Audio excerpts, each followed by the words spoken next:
Assalamu alaikum warahmatullahi wabarakatuh. Many people, including Muslim as well as non-Muslim, ask that why Allah has not prohibited slavery. The answer to this question lies in the fact the economic condition at the time of the revelation of Quran. If you look at the present time, we all know that our present economic time is governed by interest, is governed by usury. A person can agree that usury is not good, that eating interest is not good. It leads to suicide, it leads to poverty. But at the same time he will agree that it is not possible to remove usury from the economy, at least in the present time. Maybe in the future we may get rid of the usury. Similarly, slavery, which existed at the time of Prophet Muhammad sallallahu alaihi wasallam, is like the usury which is present in our time.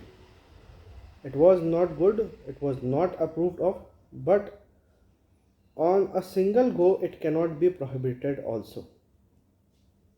So that was the reason that slavery was not prohibited in a single go. But at the same time, I would like to say that Islam ended slavery gradually and practically and organically, because Islam produces Islam has produced the condition and environment in which the slavery itself is not possible, or either it's very difficult. We need to understand that if Islam would have ordered everyone to release his slaves, what would be the condition? The condition will would be that the slaves would be begging, and the slave women would be doing prostitution, because there were no one to support them. So what Islam did, first Islam introduced the kitabat system, the maktabat system, in which the contract, that if a slave uh, emancipate himself or herself from his master by giving him some money, he can do that. And then Islam basically encouraged releasing of the slaves, and even made rules, so that if someone breaks that rule, then they will have to release a slave. For example, Islam says that if someone gives a Zahiri divorce to his wife, he will have to release a slave. If someone breaks his oath, he has to release a slave. If someone beats his slave, he has to release it. He cannot even apologize to the slave. What he has to do is to release the slave. So, in this way, Islam has made people difficult for the people to take slaves, to keep slaves actually. And at the same time, Islam prohibited taking extra slaves in the battlefield, which can be seen in Surah Muhammad. That Islam says that either you release them with ihsan, or you release them by taking ransom. But at the same time, those remaining slaves, they were given chance to prove themselves. They were asked by Allah to get them married. So basically, Allah prepared an environment for them. Allah has made the conditions suitable for the slaves, so that slaves may have a good life. It is not that Allah just say that release the slaves, and when the slaves are released, they have no one to protect them, no one to maintain them. So Allah, what He did the he made the slavery almost impractical or impossible. When you have a slave, you have to treat him like his son or like his daughter. You have to give him to wear what you wear, you have to give him to eat what you eat.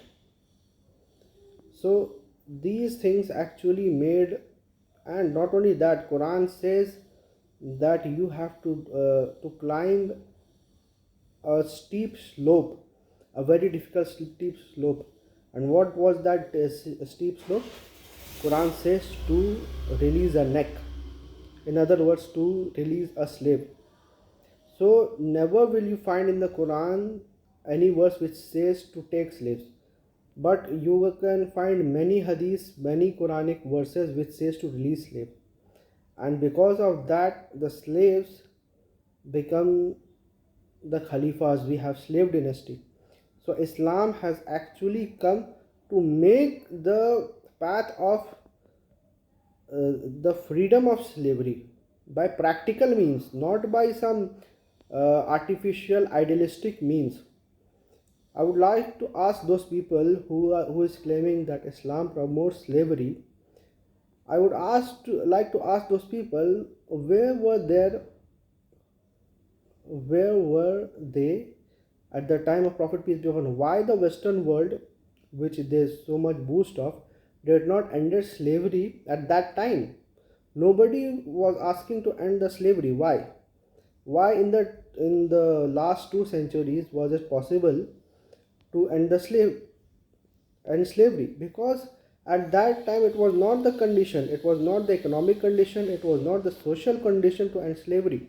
Islam has actually changed that condition, and then it was possible for people like you to ban slavery.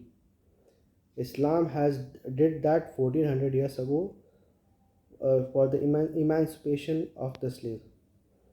So there is a practical approach and there is an idealistic approach.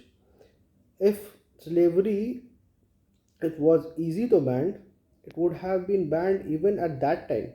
But nobody banned it. Even the non-Muslims and atheists of that time didn't ban it, because that was like banning interest in today's time, which is not possible. Even you cannot ban all of a sudden currency note today's time. Even if we know that in this digital world we do not need paper money, but we cannot get rid of them at once in a single day. So what we can do, we can make more and more payments digitalized, and then maybe after few years, or maybe when the economic becomes centralized, you can get rid of the currencies, paper currency. But today it's not possible.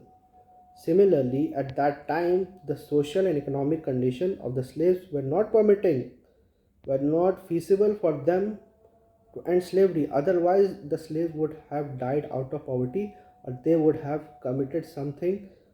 They have committed prostitution or anything similar, or they would have become dacoits or thieves, because there was no one to protect them.